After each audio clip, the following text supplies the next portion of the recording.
Welcome to Public Domain Video Theater presented by the great detectives of old time radio. From Boise, Idaho, this is your host, Adam Graham. If you have a comment, email it to me, box13 at greatdetectives.net. It's time for another episode of U.S. Marshal.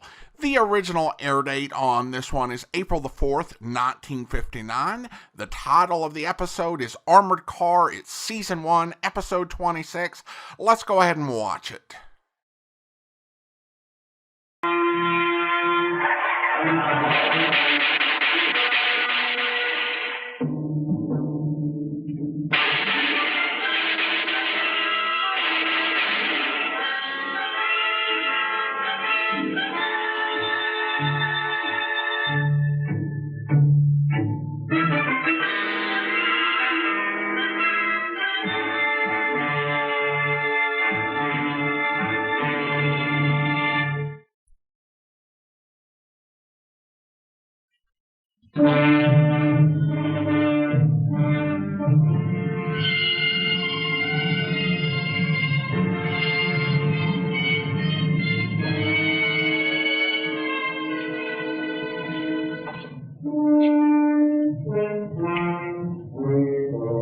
Got a match, Fred? Yeah, should have.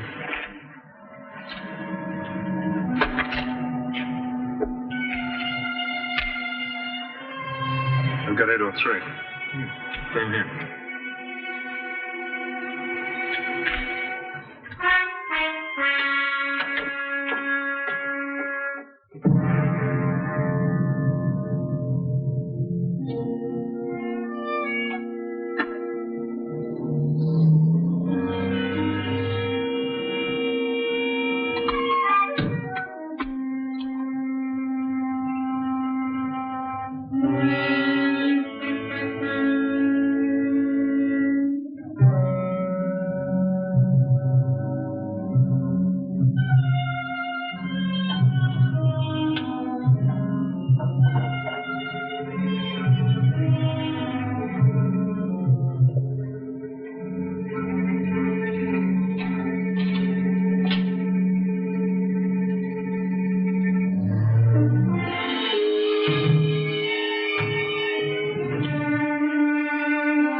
Come on, get out of here.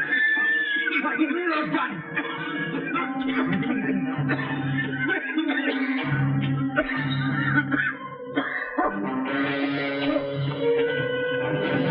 What's happening?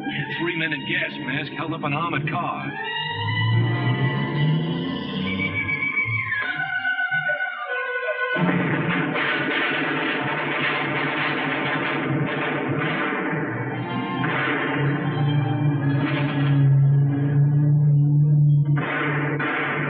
You stay right where you are, sir, and hold on a minute, please.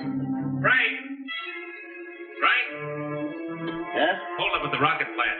The armored car. Get some shotgun play. This the Marshal.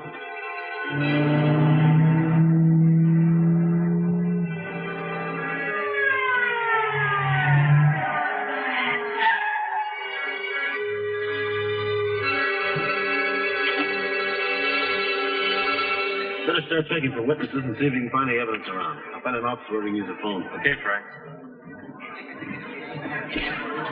Can you give me a description of the hold-up men? You stay here and take it easy. Ambulance is on its way.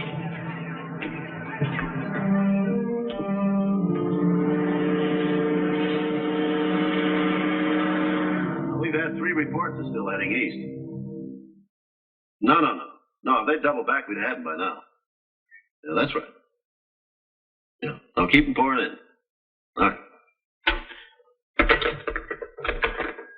How many roadblocks we got set up? 9. The big X's. Highway patrol cars are moving in toward the center. Well, they've got to be somewhere within this circle. They can't get out. We've got to close in on them before they find a hideout. Tell you what. We'll start all of our units moving towards the center. Now, if any one unit runs into them, have them block them off immediately, radio for help. These guys are killers, and they've got a small arsenal with them. Right.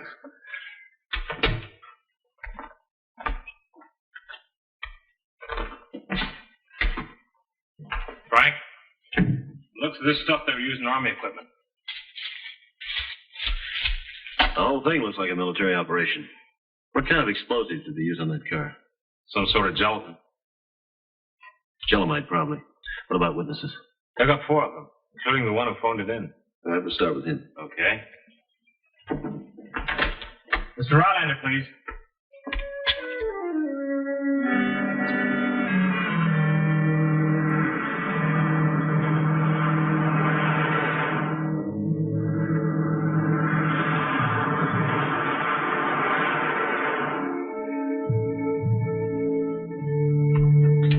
Thank you very much. Who's next, bud? Mr. J. Mr. J, please. Hello. Your name's Charlie J, isn't it? Yes, sir. Sit down. Thank you. Now, where were you when this thing happened? Well, I was in the parking lot. I didn't see very much. The buildings and everything happened so fast. Well, go ahead. Tell it your own way. Well, I heard the sound of shots, and then this guy wearing something over his face. He looked like a man from Mars. It was a gas mask, I guess. Well, he had this machine gun, and he was spraying it all around. I didn't know what I could do, so I stayed right where I was. Well, you did the right thing, Mr. J. What happened next? Well, it's kind of hard to sort out. Everything was so confused. Let's see. About that time, some girl, one of the secretaries, I guess, she came breezing along and headed right into it.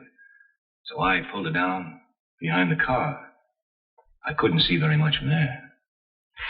Well, thank you very much, Mr. J. We just wanted to get the overall picture right now. We'll get the details later. Thank you. Let's have the next one, bud. Say, Frank, it may have looked like confusion to him. The picture I get, they showed nothing but precision. Yep. He had every move worked out. Prize was big enough. That payroll was $325,000. Miss Ingram, please. Miss Ingram, sit down, please. I believe you watched the holdup from the parking lot with Mr. J. That's his name. But I sure didn't see much. He jerked me down before I knew what was happening. Ruined my nylon. Did you hurt your hand when you went down?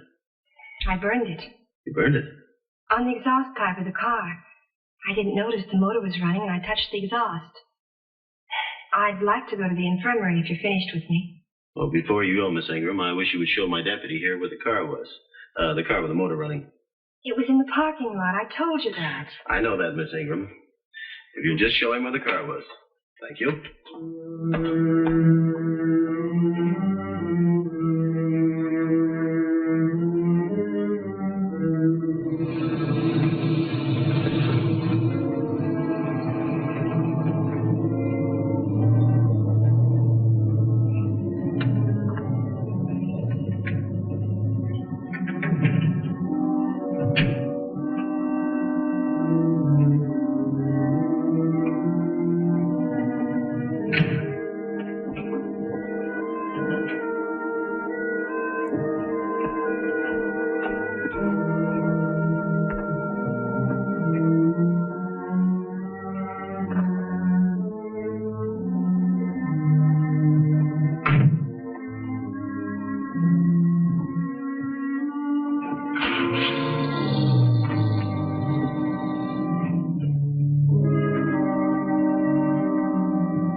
Ingham girl pointed out the car. Gave it a fast check. Nothing unusual. Was it the car parked nearest the gate? Well, as a matter of fact, it was. Why? It's obvious, isn't it? That gang had every detail worked out. They knew where to go and when to hit. They even had identity badges to get through the gate. Those weapons had to be smuggled in some way. An inside van. Well, why this particular car? They wouldn't overlook a getaway car in case something happened to the original plan. And that car was set just in the right spot for the motor running. We'd better talk to the owner, Buck. We just did. Who? One of our eyewitnesses, Charlie J. Right. Wait a minute. Hello?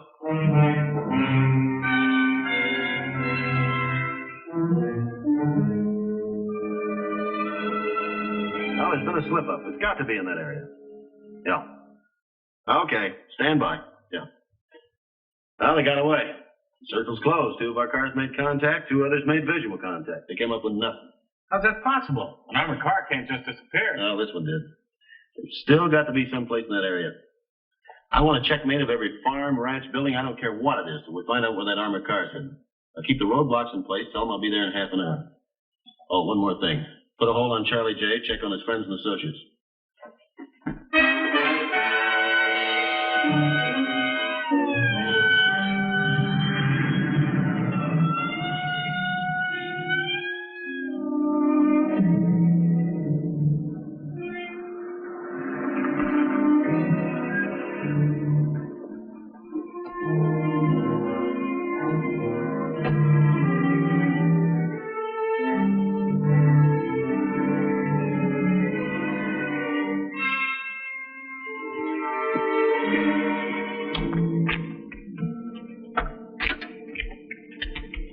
This is Morgan to control. Go ahead, Marshal. We just finished checking the Norton Ranch. There's nothing here. What about the other units? They turn up with anything? Nothing yet, Frank. Reports are coming in fast, and they're all the same. Negative. Well, they must have dug in someplace. Notify the other units to keep on with the search. Not to leave one rock unturned. Be a pretty big rock to hide an armored car under.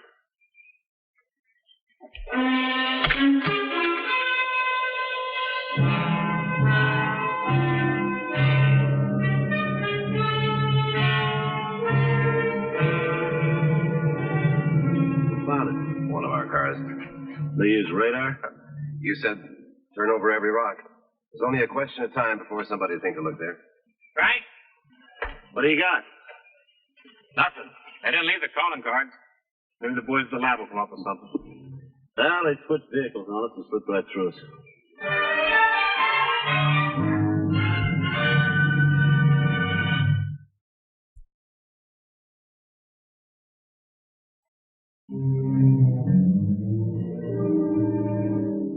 What were you doing in the parking lot, Charlie? Parking my car. Strange. Most people turn their motor off after they park their car. Now, look, I just pulled in. I heard some shooting. I got excited and I jumped out. Now, if that's a crime, arrest me. Well, the shooting took place approximately 5 minutes after 8, Charlie. Your time card here says that you punched in 8:15. That means you were in the plant 20 minutes for the holdup. Yeah. Yeah, come to think of it, I guess you're right. I did get there early. Oh, I remember now. I parked, I punched in, and I started from my bench, and I suddenly realized I left my lunchbox in the car, so I went back for it. And you started your motor?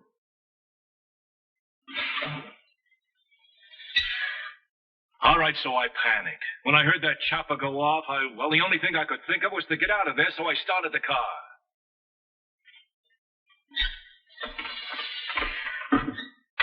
You were in the service, weren't you, Charlie? You got my Army record right there in front of you. That's right. And you saw enough action not to get panicky. I was 20 years old then. I got much better sense now. Yes. You know a woman named Eve Ingram? No. Oh, you mean that secretary? She was coming right into the action when you pulled her back. Now, how'd you do that from inside the car? All right, so I'm a hero. I jumped out and saved her life. It's not going to work, Charlie. This woman swears that you were standing watching the holdup all the time she's coming towards you. Now, the way it shapes up to me, this gang was going to escape in your car if they couldn't get the armored car. You kept that motor running so that they wouldn't lose any time. How are you going to prove that, Marshal?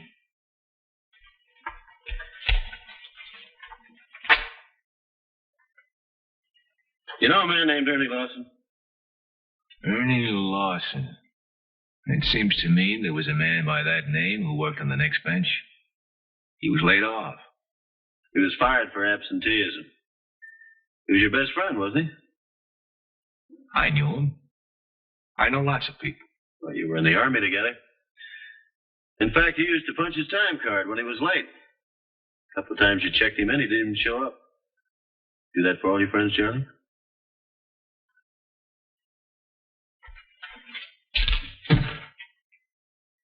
Where can I find this Mr. Lawson? Marshal, I have no idea. I haven't seen him in weeks. I haven't anything else to say. My lawyer will do my talking. Okay, Charlie. When his lawyer shows up, tell him what cell he's in. I'm holding him on suspicion.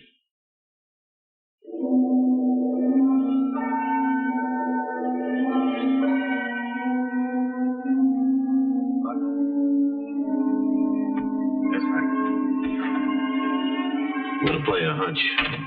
We're going out to Lawson's. This guy just might be mixed up in that holdup. Okay.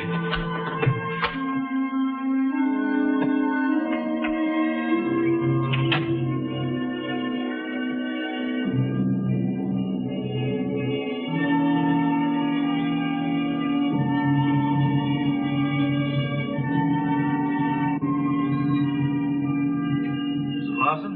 Yes. I'm Frank Morgan, the United States Marshal. This is my deputy, Mr. Johnson. Is your husband at home? Oh, no, he isn't. He's in Los Angeles. Are you sure of that? Of course I am. I drove him to the airport myself. When was that, Mrs. Lawson? Last week. Friday. We'd like to come in if we may. Oh, I don't understand. Is Ernie in trouble? If he's in Los Angeles, no. We'd like to make sure. Well, come in. Thank you. Now, if you just tell me what you're looking for. You know Charlie Jane, Mrs. Lawson? Well, yes, of course. He's a friend of Ernie's. How often you see him? Oh, at least once a week. He comes by to play poker every Wednesday night. Yes. I'm waiting. Mm-hmm. Well, thank you very much. Lawson was a no-show. What's that? Well, what does that mean? It means he was holding space on a Los Angeles plane, but he didn't show up. I should have known. Know what? Oh, Ernie. He's a horse player. Spends all his time and money betting on the races. But he's always promising he'll quit. You'd think he'd learn. He lost his job at the plant because he was always missing work to go and play the horses. How did he make a living after he lost his job? What makes you think he made a living? He had an offer of a good job over there on the coast, but even if he'd gotten it, well, they have racetracks too, don't they? Do you have any idea at all where he might have gone? He might try all the racetracks in town. He used to hang around with a bookie by the name of Ensign.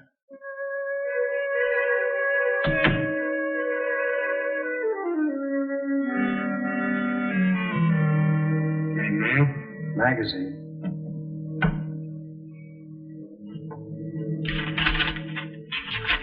Look, Ernie, you know you're always welcome here. But do you think it's safe? For who? You or me? Oh, for myself, I have no worries. But I am worried there's something strange going on outside. What do you mean? Well, there's a man across the street. I know everybody. And this one doesn't belong around here. I think he's watching the house.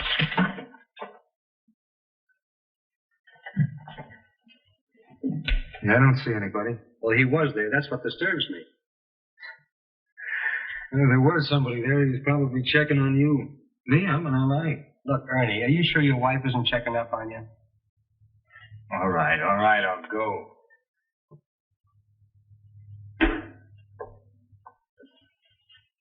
All right, here's the setup. The man we're after is Ernie Lawson.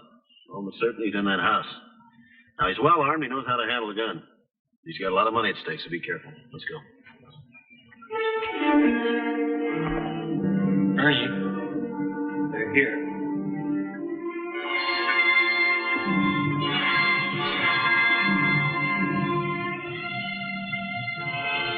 Don't. Look, Ernie, they'll be shooting, and I don't like shooting.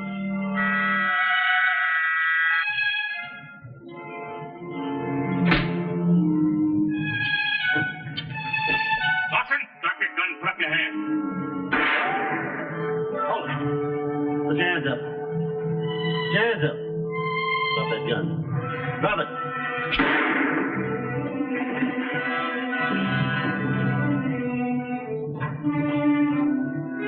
Well, looks like there won't be any more trouble from him.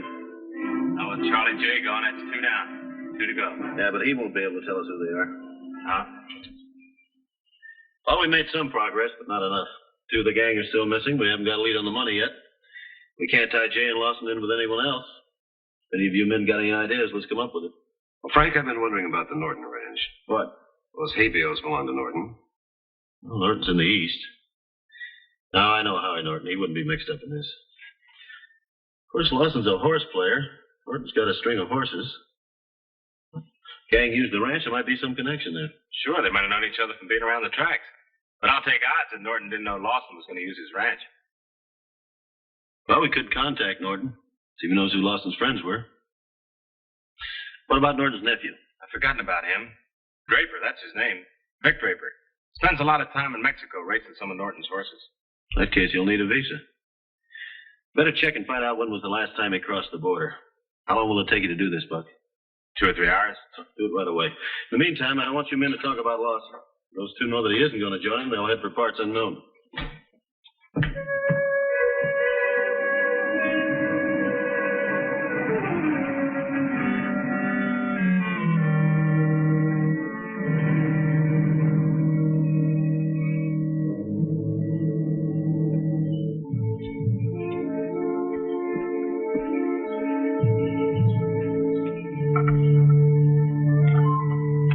Must be Stoney.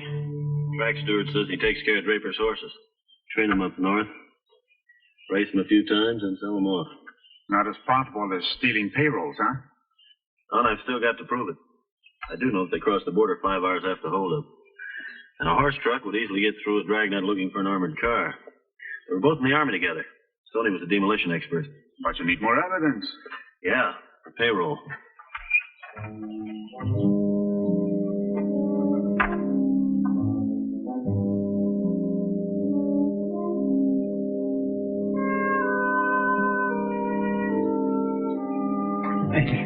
What are you guys trying to do? What is this? What do you want? I'm Frank Morgan, the United States Marshal for Arizona. This is old Mexico, buddy. That badge don't count for nothing down here. Perhaps mine will do.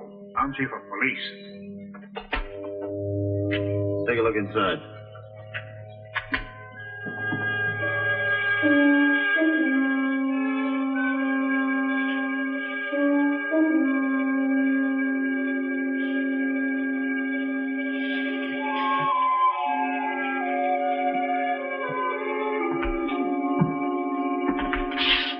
You sleep here?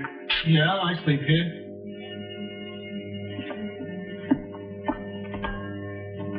What's in there? What do you think? Feed for the horses.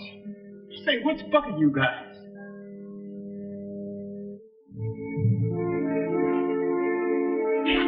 Hey, now, cut that out. Now, what are you doing? Let it go. Draper! Draper! Don't let me shoot. Stop it.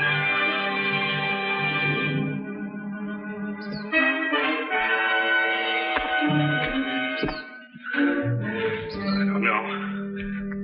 I planned every step. It was a good operation, wasn't it? Where'd I slip up? Right at the start. How'd you get out of it? I thought we were home free. He had everything worked out so good. We did the same thing, Draper. We had to work it out, too. Let's go.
Welcome back. Well, a really solid episode. In particular, I think that the whole scene of the robbery was just really effectively shot, and I think it may be the best directed sequence we've seen on Sheriff of Cochise or U.S. Marshal. And then after that, we just get some solid police work and a little bit of action thrown in. It's got such a great Western dragnet feel that I absolutely love here.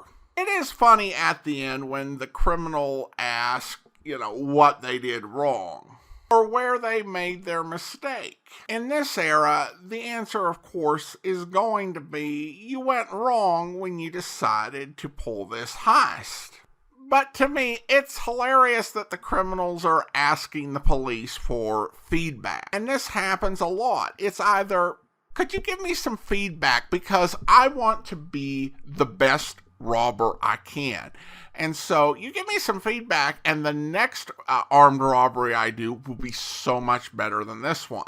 Or would you mind giving me information that could be a preview of your case when it comes to court so that my lawyers have that well in advance of when they're required to, or alternatively, I can have some of my friends on the outside wipe out the witnesses. Law enforcement never has a good reason to share this sort of information, but nevertheless, in the 1950s, the criminals always ask for it.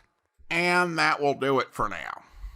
Join us back here next time for another episode of Public Domain Video Theater. In the meantime, send your comments to box13@greatdetectives.net. Follow us on Twitter at Radio Detectives and become one of our friends on Facebook, facebook.com/Radio Detectives. And if you like these videos, you can become one of our patrons at patreon.com/Radio Detectives. From Boise, Idaho, this is your host, Adam Graham, signing off.